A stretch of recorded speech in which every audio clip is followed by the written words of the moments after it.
Look, bring me the third page of that letter. Let's read it together. And I've read, this is from the Director General, Mr. Baini. He's new. He did not create the problem, but he's explaining the problem to us. Now, the Trust Hospital Financial Performance and Strategic Direction. SSNIT acknowledges that the TTHCL's financial challenges and is committed to supporting its long-term sustainability.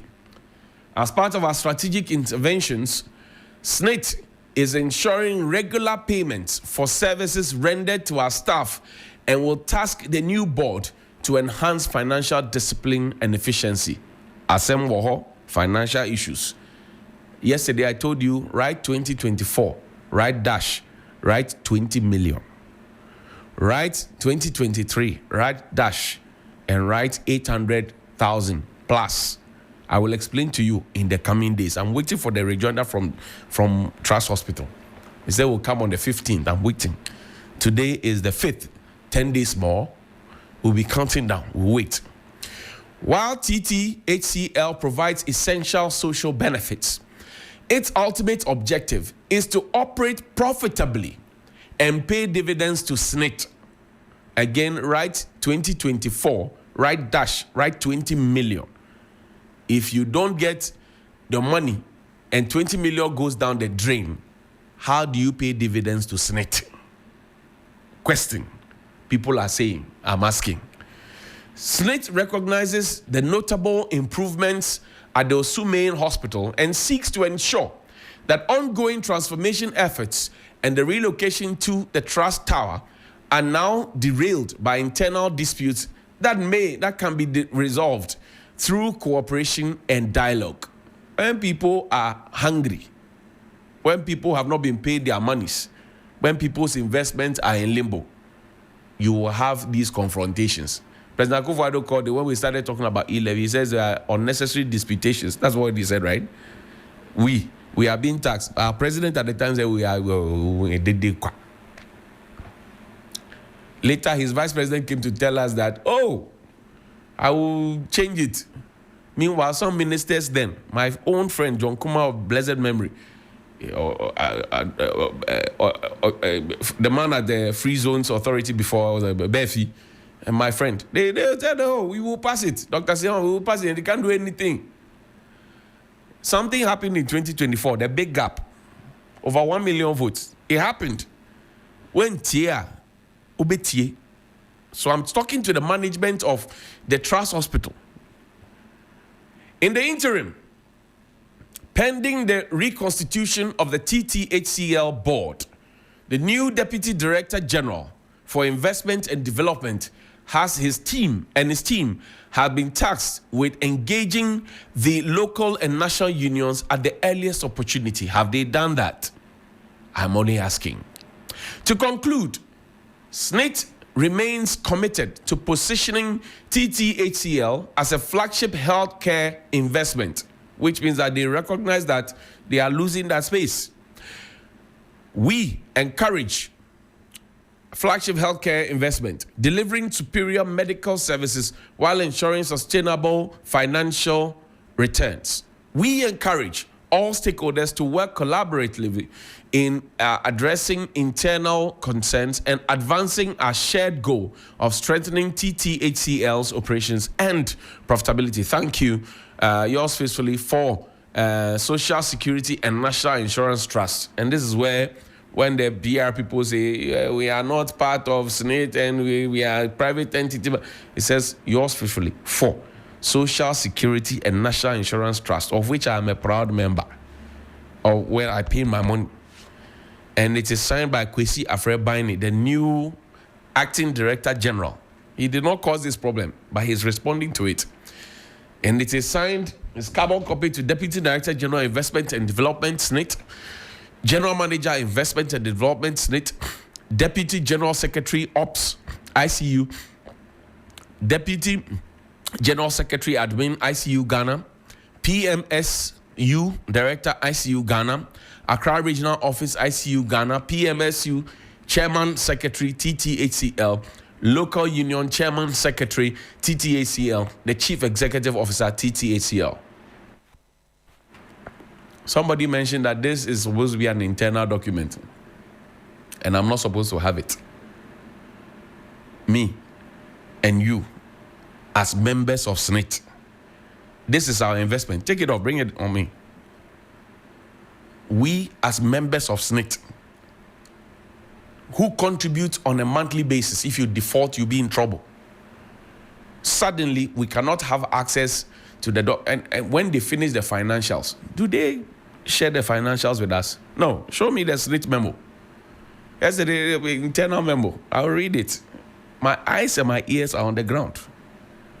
I'm not a wayside by heart journalist. No. I do my research properly. Find the document for me, quick, Kunzo. Now, I'll read the internal memo, which is also an admission that, yes, we defaulted in paying tier 2 and tier 3. I have spoken about that matter here. Put it up, please. I've spoken about that matter here. And I've raised that question. There was an internal memo. It's still there on the notice board. Maybe they will take it off later. But it's still there. I got it. And I will share the detail with you. Kuzo, put the thing up. I want to read the full detail to the people of the Republic of Ghana who pays SSNIT, whose investment includes the Trust Hospital in Osu. This is dated the 3rd of September. Now, 2024. Reasons why the contract of the CEO of the hospital should not be extended. I've read this for you before. There's a new one, Kunzo. Sharpen your eyes. And you know, I get emotional about some of these things. Maybe I don't talk about it that much. Now, this is an internal bulletin. Hospital updates and financial commitments. I remember in that meeting, I asked for this. He said, no, we'll wait for the board. The board is still not in place, but this has been given to the staff. And once you pay for the services, you pay the salaries of the Director General and everybody who is at Trust Hospital and other SSNIT investments and SSNIT itself, I will read it to you. We will share it together because we as members of SSNIT must be told what the position is. Internal bulletin, hospital updates and financial commitments. As we begin a new month, management wants to take a moment to update you on the hospital's financial commitments and our progress in meeting our obligations to you. Financial updates and payment. 1. Tier 2 contributions have been paid up to December 2024. What it simply means is that we had not paid then, but we have paid now. And I asked a very simple question. If you took my money and deducted from my salary to invest my money on Monday, and you decided to hold on to the money and invest on Saturday, by Saturday, the fact will remain that you would have invested, but the dividends that I would have gotten on Monday, Tuesday, Wednesday, Thursday, Friday would have been lost on me. And this is not money I'm using for church fundraising or something. I'm saving this money for my future and for my own care and concern. So the tier 2 contributions have been paid up to December 2024. 2, tier 3 contributions have been paid up to July 2024. August, September, October, November, December, January, February have not been paid. Admission number 2. Number 3, salary back pay. I told you that the people at the hospital who were working have not been paid some salaries. This is an admission, internal bulletin, confirming what I said here, that the salaries have not been paid. Now, if you claim you are profitable and you are paying dividends, how do you owe salary? Because you have to pay salaries and take care of everybody, then get money to pay the dividends. So the next, I will show you how much has been paid to SSNIT as dividends in the years. I say write 2024 dash 20 million, write 2023 dash 800,000 plus. Write it. I'll come to it. We are chopping the matter small. We are happy to inform you that we are currently ahead of the initially agreed timelines for these payments. You default, and you are happy to announce that you are ahead of the timelines. What happened in the interim? The monies that were supposed to have been invested so that benefits would have been accrued, so that if I'm getting, for example, I'm paying 33,600 and I'm getting, say, 24% on it, and you have defaulted in 12 months, are you going to pay me those dividends that I lost, or you're just going to pay my money and business continues as usual? It's a question. It's not a fight. The remaining outstanding Tier 3 and allowances will be paid accordingly as agreed. They owe them allowances. They owe them Tier 3. We will get to the law. As you have been previously informed, the hospital experienced a dip in revenue in the previous year, hence the situation we find ourselves in. I say write 2024, write 20 million. I will explain to you in the coming days. Wait for it. We appreciate your patience and understanding throughout this process. Your continued support has allowed us to fulfill these commitments while ensuring the hospital's growth and sustainability, PR. As we move forward into this new month, we encourage you to stay focused, committed, and motivated. We remain dedicated to creating a better working environment for all. Once again, thank you for your hard work, patience, and dedication. We wish you all the best in the new month, issued by management. And I've told you before that when they write and nobody owns up to sign it and it's issued by management as MWO, and I've told you before that the people who led you into a ditch, as Mr. Kennedy Japan said, cannot be the ones to take you out of the ditch. I've told you before. Or haven't I told you?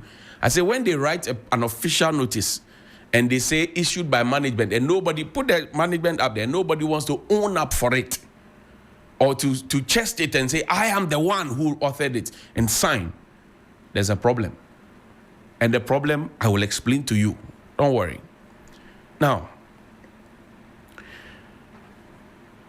I am concerned about this particular matter because we all know the Trust Hospital. A former staff of SSNIT spoke to me. That was what triggered this whole investigative process into their concerns. He said, I went to my own hospital and I didn't get the best that I know. So it triggered me that I went into it. We will chop the matter small. Now look at the Act 766. We were sitting somewhere. SSNIT brought this law. And they are holding us all to this law. Today is Wednesday. Thursday will come, Friday will come, Saturday will come. People will be at the SSNIT court. And people will be thrown into jail because they failed to fulfill this. Section 64 of Act 766 says, penalty for non-payment of contributions. 1. Subject to subsection 2. If a contribution is not paid within the specified period, a sum equal to 3% per month of the contribution payable shall be added to the contribution as penalty. B. The Director General shall serve a demand notice on the defaulting contributor, and if payable, payment of the contribution and penalty is not made within 30 days after the date of service of the notice, the Director General may proceed to collect and recover the contribution and the penalty. And C. If a person without reasonable excuse fails to pay the contribution and penalty imposed under paragraph A, the Director General may direct the person to pay an additional penalty of a sum equal to 3% of the total of the outstanding contribution and penalty imposed under that paragraph for each month during which the default continues. 2. Section 2. The Director General may remit wholly or partly the penalty imposed under Section 1 with approval of the Board of Trustees. SSNIT has no board as we speak. This is the law. I didn't write this law. So now if the institution which presses everybody to abide by the law itself is breaking the law, what should we be telling the institution? It's a simple question. I say, go to the Saturday SSNIT court. Did I not show you a notice from GEHOC, SSNIT to GEHOC that you are in default? They wrote to NIB Bank to say that, the National Investment Bank, to say that you are holding their money, they gonna shade their account, etc. Did I not show you that? I showed you that, did I not? The trust hospital is an investment of SSNIT. It is you and I. If we hadn't given the money to SSNIT, SSNIT wouldn't have been able to set up the trust hospital. Yes. So if the trust hospital is not doing well and the staff are not happy, from administrative staff to doctors to nurses and everybody, they are not happy about the fact that their tier 2 and tier 3 have been deducted but had not been paid in the past. So we started making noise and they had been paid to a certain extent. Their salaries and allowances, as I showed you, have been in default. Come to me. We must ask them questions, because if you go and lie at the trust hospital and the problem is that the person who has to take care of you is not happy and is grumbling, your life is at risk. It's commonsensical. It's commonsensical. The workman must be happy. In the Act 666, they have, what do you call it, an investment policy. It's there in the Act. The Act is so compact. Act 766. SSNIT brought it. We didn't, from the days of Eva Megashi, and we had worked. They are my friends. They are not my enemies. And I'm saying that when I give you my money to invest for me, I expect the best dividends to come out from it. If I'm not getting the best dividends out of it, forget about it. I will ask questions. It doesn't matter the levels of PR or the legal whatever. I don't matter. I'm quoting the law. I'm reading letters. I'm not adding anything to it. I'm asking the questions.